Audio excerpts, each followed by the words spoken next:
Hiring ang A+, ang LTP at ang SIA-EP. Alamin sa video na to kung ano mga positions na available. Sa last video natin, tinalakay natin yung mga hiring sa mga airlines sa Pilipinas. So ngayon naman mga MRO, so yung A+ or Aviation Partnership Philippines, LTP or Lufthansa Technik Philippines, and SIA-EP or SIA Engineering Company Philippines na located naman sa Clark.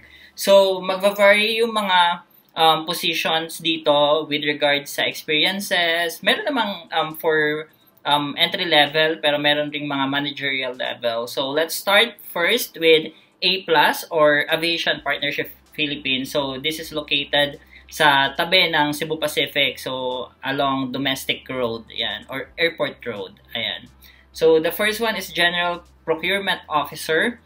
So the job summary is directly responsible in reporting to the Supervisor of General Procurement. So the function is to source out and procure applicable material services, repairs, and calibration. So more of sourcing siya, or yun nga, the term itself is procurement. So more on sa paghahanap ka ng calibration facility or repair facility, ganyan. So ang qualifications dito ay 4 years grad ka dapat, bachelor's degree with 2 years, at least 2 years of experience.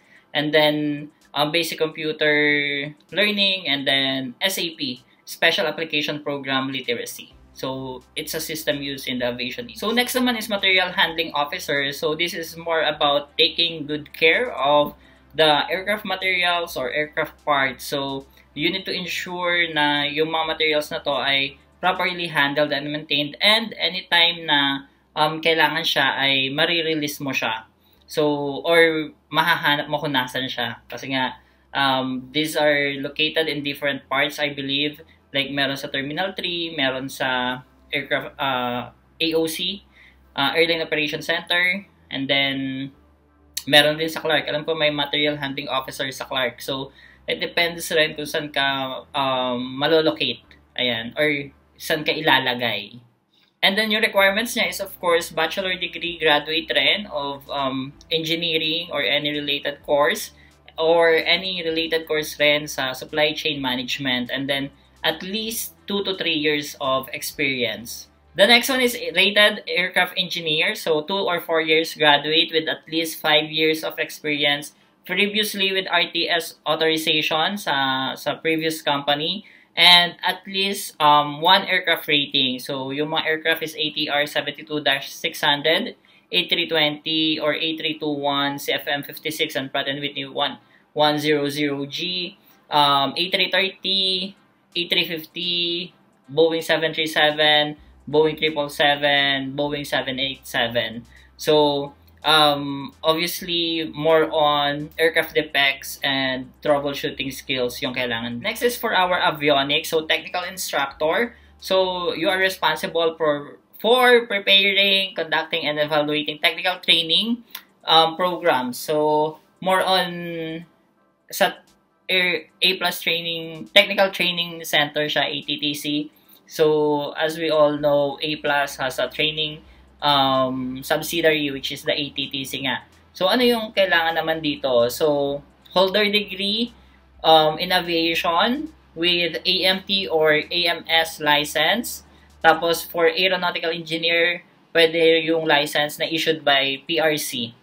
So, 780 teaching hours per year, aircraft rating immersion of 40 hours per year, with Airbus maintenance training device training, and has attended managerial training or leadership skills development.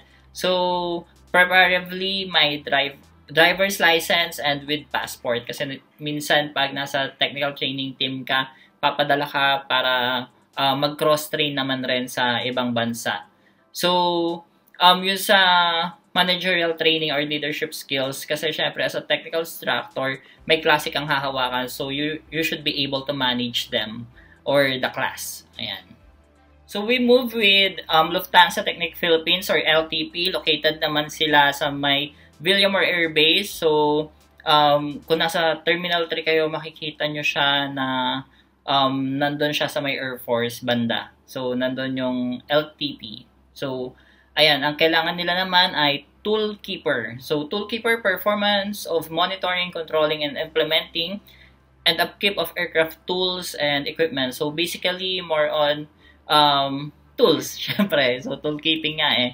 So, or toolkeeper. So, ano ba yung qualifications naman nila? So, any graduate of 2 years technical course or equivalent work experience. So, if associate ka tapos may work experience ka na, you can try na to apply.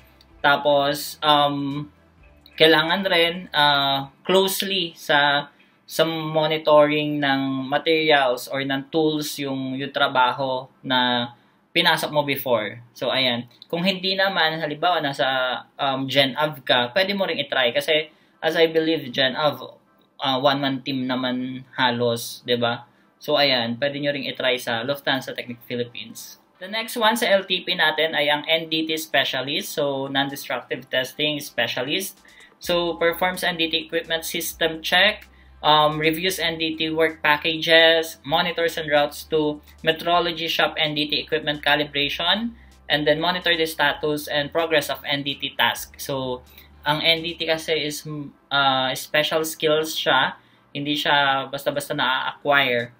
So, ano yung mga qualifications nila? So, graduate of engineering or AMT or NDT engineering technology, and then must have at least 2 years work experience in NDT with 2 ayan, NDT method level 2 training or at least 2 years work and experience in aircraft maintenance. Ayan.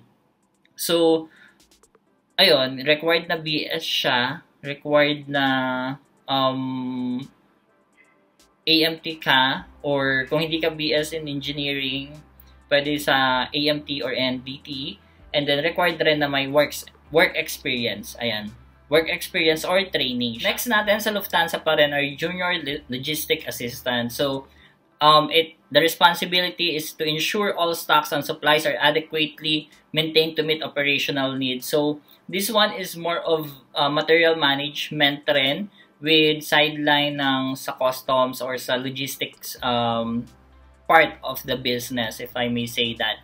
So, ang kailangan dito is graduate of any bachelor's degree, proven background in material management, logistics, inventory control, or a related field, ability to manage multiple tasks. So, dito, ang pay niya is nakalagay 14,000 to 16,000 per month. So, I guess, since wala naman sila nilagay na experience na required, so, yung mga fresh grad dyan, try nyo to. So, doon sa proven background in material management, kung nag-OJT naman kayo, pwede nyong ilaban yun doon na on your OJT, ganun yung ginawa nyo. So, ayun.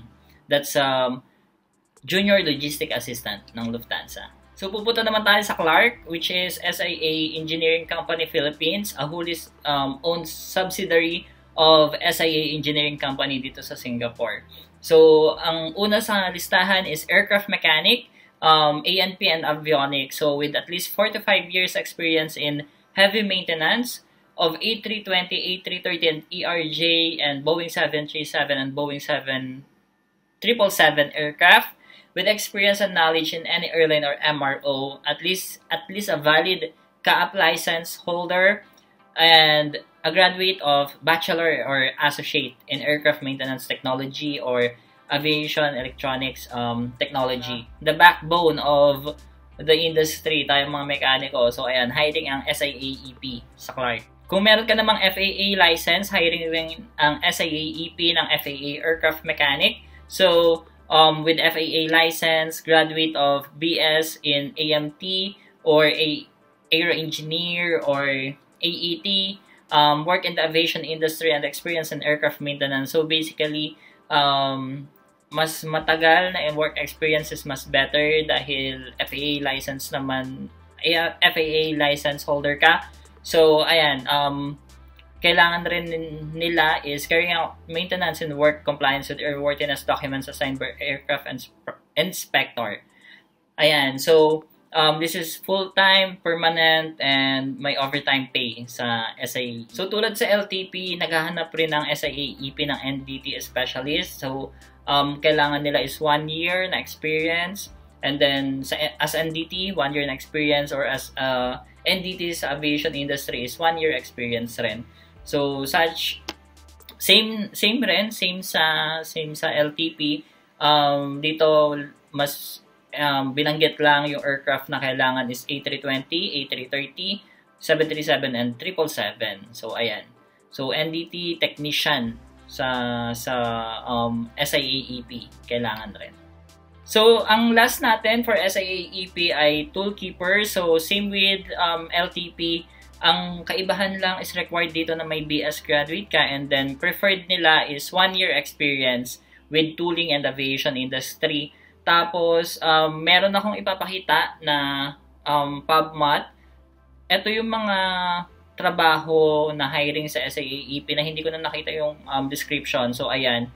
And then, lahat ng job posting na pinakita ko dito ay lahat ng link ay ilalagay ko sa baba.